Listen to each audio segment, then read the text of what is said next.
Hey guys, welcome to my YouTube channel. My name is Onyinye and I am just a girl who is a wife, a mom, and a content creator. And here on this channel, we discuss all things motherhood, all the facets of motherhood, and we have real conversations about the good, the bad, and the ugly. If this is something that you're interested in, hit that subscribe button so that you continue to see more videos from me. And to all my returning subscribers, thank you guys so much.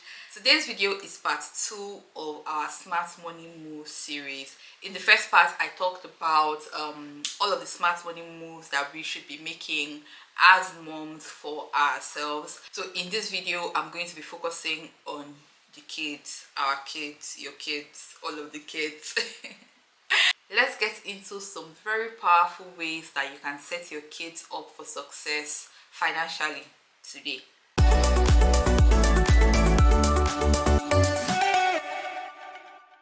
The first one would be to set up some sort of savings account for your child. It can be like a regular savings account that has like high interest rates. It could be like an educational fund, a custodial account that you can manage until they are of age. Whatever it is that you can do, you need to start doing it now in order to set up like a nest egg for your child. You can speak to the bank that you bank in. Usually they have plans for those sort of things, a savings account, an educational fund, whatever. This is going to help them in the future, especially when it comes to like education. We don't know how things pan out in the future. We don't know how your situation is going to change financially, but what you can do is to start to plan right now so that when they actually need the funds, they can access it and there is no obstruction to their education. Education is important to me, and I know that education is important to a lot of parents as well. Even now, sometimes I find myself thinking that our regular educational system no longer prepares us for the job that are currently springing up. That this century job market is going, there are a lot of jobs that are going out of fashion. There are a lot of things that are coming up, AI, digital transformation, that the school system does not set us up for. Maybe my children might decide that they don't want to go to like a regular school. I don't know, when we get there we'll have that conversation, but just in case they need to go to school, which I would prefer that they do, have like a proper traditional education in whatever field that they want to have it in. I would prefer that we have something saved up for them to do that, so that there's nothing limiting their dreams. They don't have any worries when they're in school. I for one did not have to worry up to a certain extent.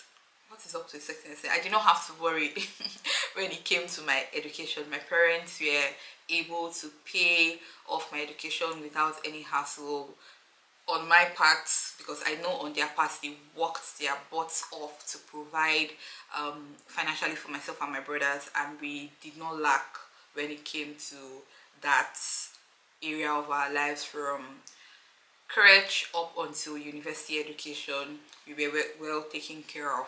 It was something that my parents did for me that I would love to do for my kids, to remove that financial burden from them. I had friends, acquaintances then back in school, in uni, who had to work and provide for themselves in school, and I saw the struggle firsthand. I had people whose parents are not capable to support them financially, so like they dabbled and worried, and it wasn't something that I had to deal with, and I was so grateful for that opportunity. So it's something that I'm working on for my kids, and God willing, I would even want to give them a better education than I had.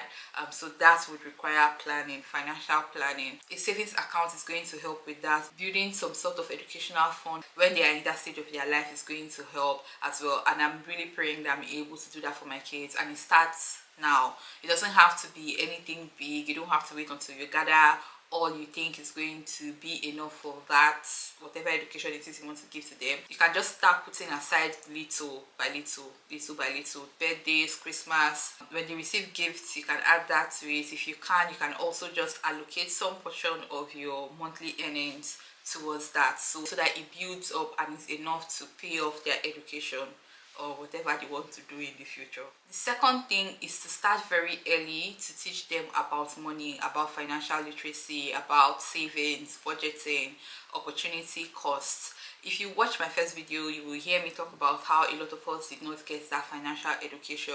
I got a bit of that, but I did not really understand that that was what it was supposed to be because I went to like a boarding school, so we were given pocket money. But my aim was to make sure I finished every penny of my pocket money before I went back home. I didn't really understand the concept of budgeting, saving for the future.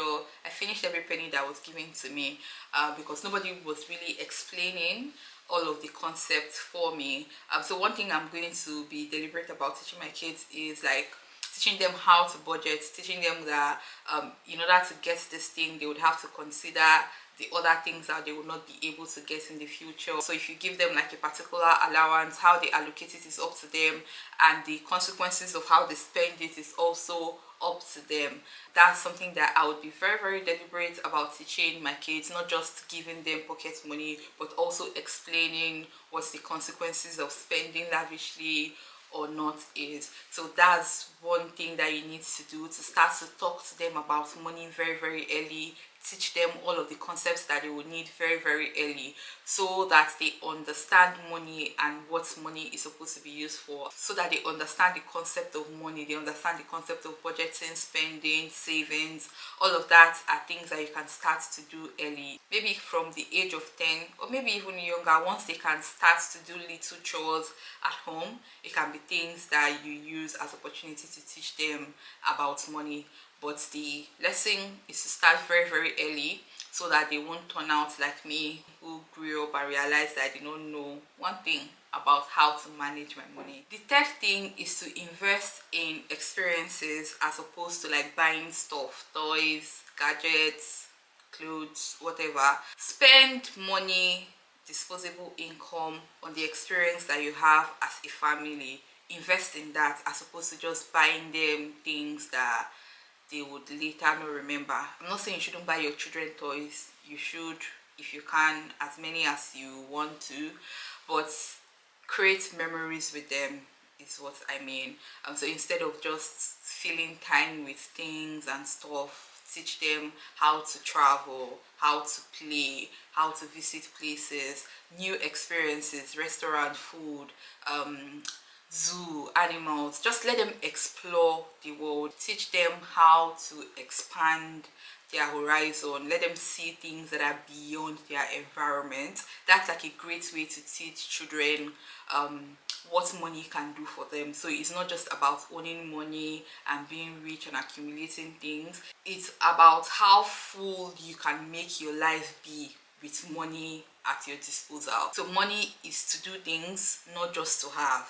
You get what I mean? So those experiences would be a great investment, and not just for the experiences, also for the memories that you create with them as kids. Those are the things that you remember for a long, long, long, long time to come. So I would advise that you invest in things like that. A lot of these toys, a lot of these gadgets are not so important when it comes to like the grand scheme of things, but the experience, learning, the views that they would have from experiencing, exploring things that are outside of their environment would help them a great deal, not just in the now, but also in the future. Another thing that you need to do is to set up an insurance plan. This, I don't think, is a very straightforward process. There are a lot of insurance plan that you can go for, and I'm not an insurance expert, so I will not go into like details of this, but insurance is a very, very important financial step that you need as a parent, as a person, just for when unforeseen things happen. Like I said, I'm not an expert. I won't go into like any advice. I don't know if there's any law regarding giving people this sort of advice. I'm not sure, but from my very limited knowledge, I know two very important ones that you need to have: health insurance, life insurance. Health for when obviously things don't go as we all hope that it would. If somebody falls sick, they are taken care of because you have health insurance. So you need to have that so that it covers your entire family, and whenever you, your kids, or anybody in your family is sick, you don't have to worry about that. And then life insurance for, God forbid, when or if you are no longer here to take care of your child yourself, the insurance covers them. I'm getting emotional. I don't know why. I don't. Death is not something that we all consciously think about. I don't think so. I try not to think about it. But since having a child, it has always been that topic at the back of my head, that I know that nothing is guaranteed, and God forbid, if I'm not here, what happens to this child? Who am I leaving her for? We should be old enough to take care of herself. I mean, there are so many things that I think about now, and some of that problem would be solved if we have like a good life insurance plan set up, so that in a situation like that, they are covered. It wouldn't give you peace of mind, or maybe it will. I don't know. Yeah, but maybe it will, but you just know that they are taken care of. I know that a lot of people who lost their parents at a younger age and then struggle financially is like something that they would have appreciated that they have.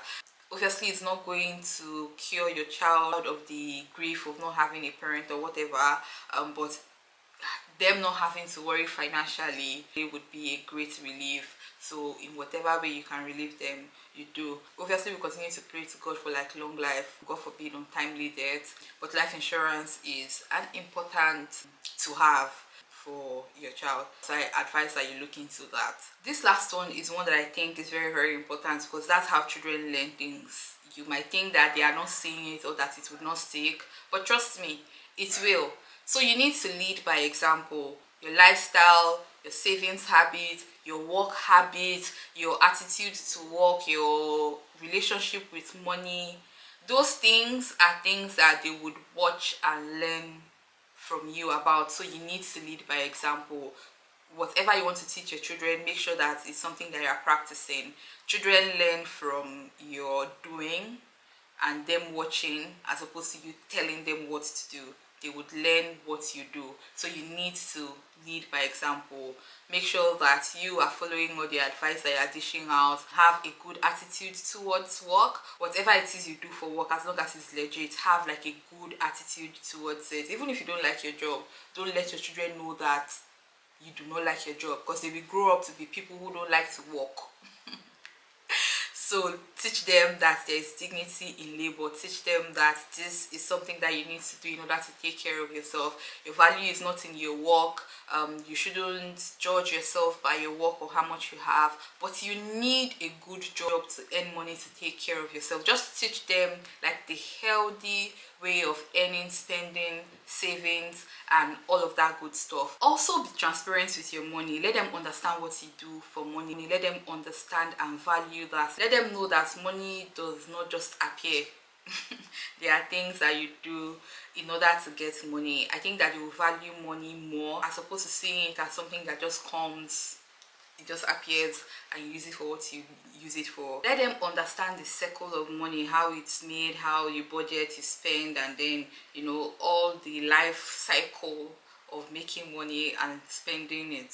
So let them understand that. I think that's going to help them value money more. I know that all of these things can be overwhelming. At least it was for me. Like learning now that my life is not just my own, and there are a lot of preparations that I need to make with the decision of having a child. It's a lot, and it does not have to be, honestly, if you cannot afford to do all of these things at once, you can just pick one, focus on that one, start with that, and then go from there. You don't have to implement everything at once. If you don't have the capacity to do it, you don't have to.